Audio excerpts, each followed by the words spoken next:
History at Berwick Academy. So, why study A-level history? Employers value the research, analytical, teamwork, and communication skills that history students develop. History is one of the Russell Group University's facilitating subjects, so called because choosing them at A level allows a wide range of options for degree study. One of the most flexible of qualifications, history provides an excellent pathway to degrees such as history, law, English, and philosophy, and beyond that to a range of interesting careers. This intellectual, rigorous course is an excellent way for students to develop high sought after and transferable skills.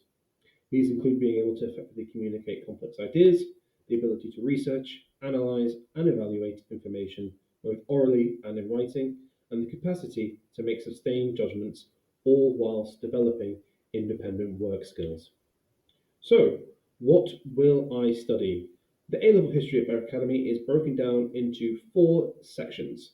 The first unit, British Period Study, is on the early Tudors, an exam that is an hour and a half long and is weighted at 25%.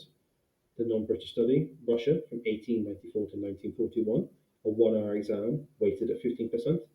The thematic study, the one that we look at is popular culture and the witch craze of the 16th and 17th centuries, 2.5 hours, weighted at 14%, and the coursework, which is a 3,000 to 4,000 word essay, weighted at 20%. So, the early Tudors. This famous period of history looks at how Henry VII claimed the throne, his rule, and foreign policy, and moves on to the most notable of the monarchs, Henry VIII, and the mid Tudor crisis. Russia, 1894 to 1941. In this fascinating module, you will learn how Russia was turned from a backwards feudal society to the world's first communist country. You learn what communism really means and what Lenin and Stalin's contribution to history was. Was Stalin a greater tyrant than Hitler? And finally, popular culture and the witch craze of the 16th and 17th century. This theme focuses on the rise and decline of witchcraft during the 16th and 17th centuries and how far it emerged out of the popular culture of the time. It will examine the reasons for the increase and subsequent decline in persecutions, the nature of the witch craze, the reactions of the authorities, and its impact on society. Learners consider the witch craze in a variety of countries and regions in order to be able to establish patterns and make comparisons. So, the topic-based essay. This is seen as almost like a mini dissertation. It prepares students for university level education.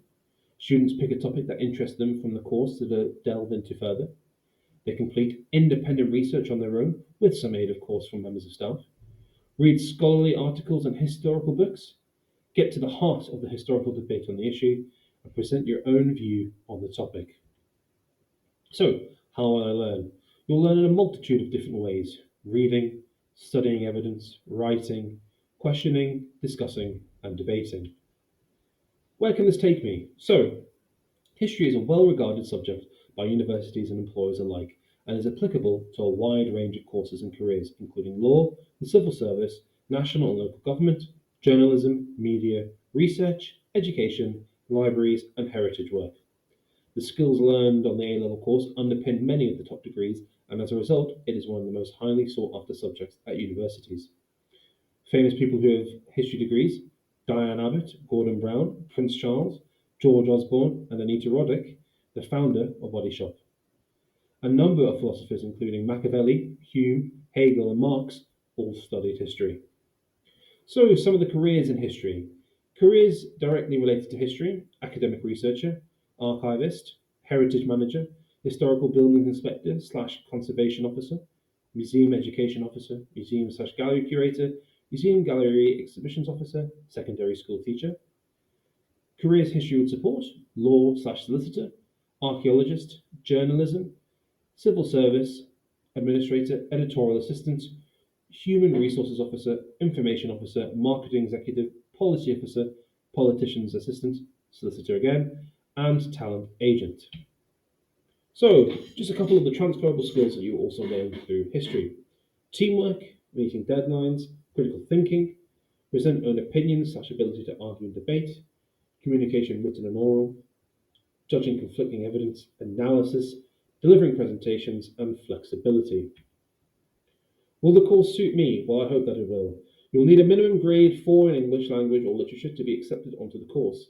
In addition, you should have a genuine interest in the subject, commitment to the course and deadlines, willingness to read around the subject, and ability to write extensively and with clarity. So, if you want to know more, then you need to see Mrs. Allenby, myself, Mr. O'Rourke, or Miss Flanagan for more information. Thank you.